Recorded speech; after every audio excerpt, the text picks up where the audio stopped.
Linear functions can be increasing. In other words, going uphill like this, and that's the case if their slope is greater than 0. They can be decreasing. In other words, going downhill like this, and that's the case if m is less than 0, or they can be constant.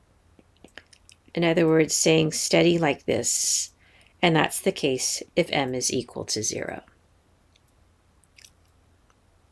So let's remind ourselves how to calculate and interpret the slope.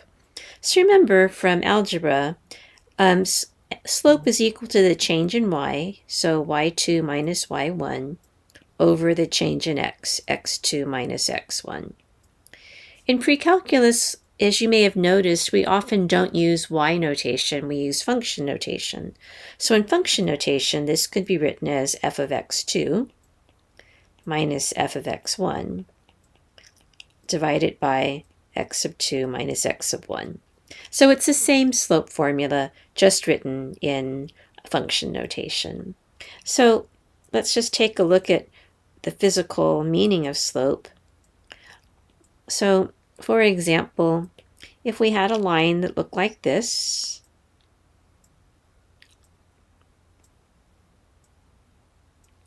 the slope is what you get if you make this line into stairs. For example, just find 2 points that are on the line and think about making a staircase.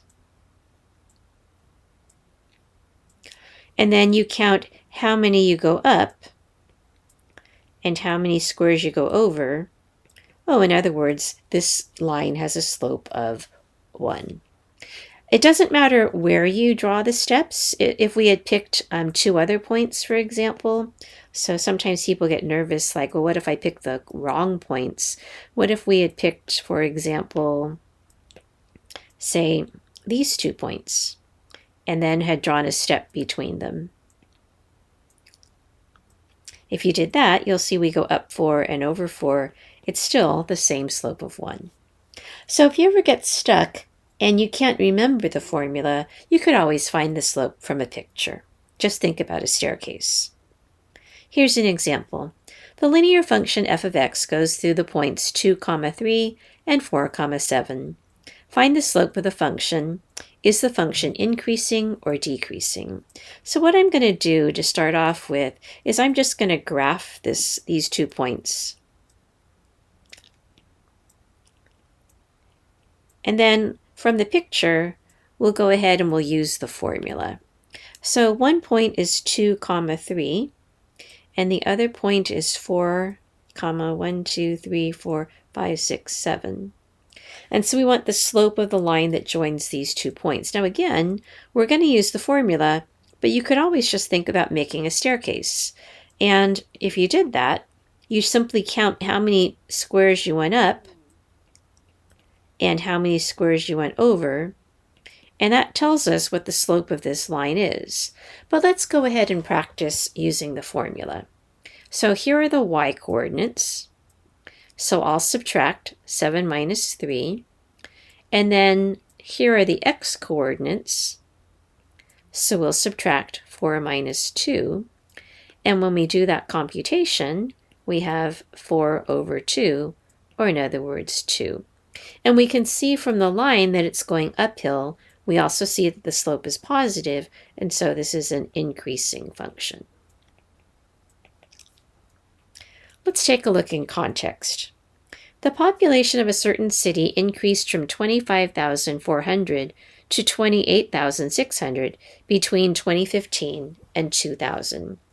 Find the change in population per year if we assume the rate of change was constant for the time period. So you can think about what a graph of this might look like. So on the horizontal axis, we would have time, and on the vertical axis, we would have population. And so we have this one point in the year 2015 and another point in the year 2020. And then what we'd like to do is we would like to find the slope of this line.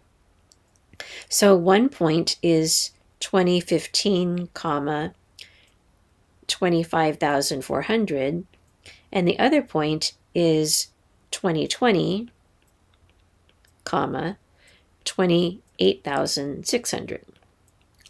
And again, we're just going to use the slope formula.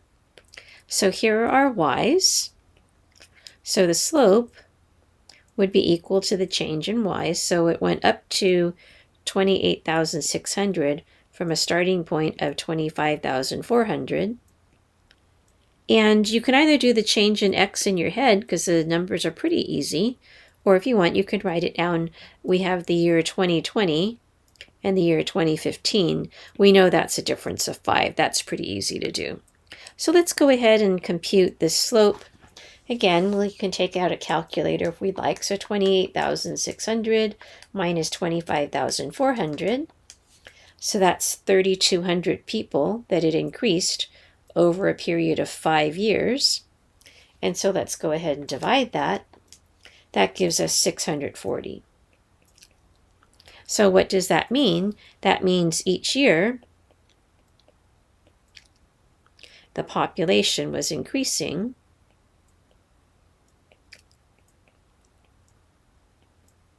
by 640 people per year. And so that's simply using the slope formula in context. And now here's one for you to try.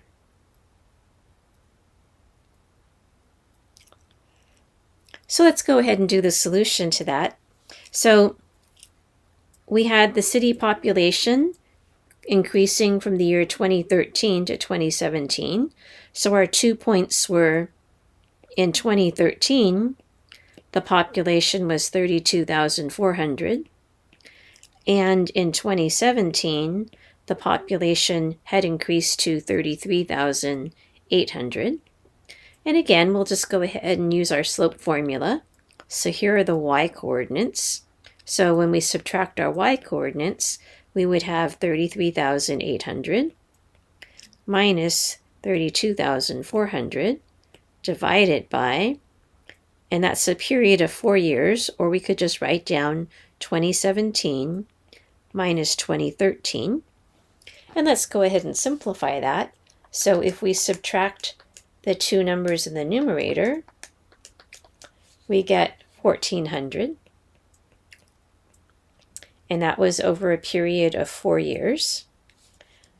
And if we divide, that comes out to be 350. So the population was increasing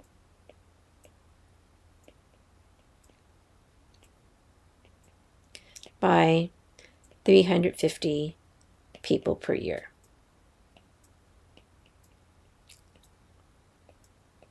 And so that's an example of finding slope and finding slope in context. And in our next section, we'll take a look at the point slope formula.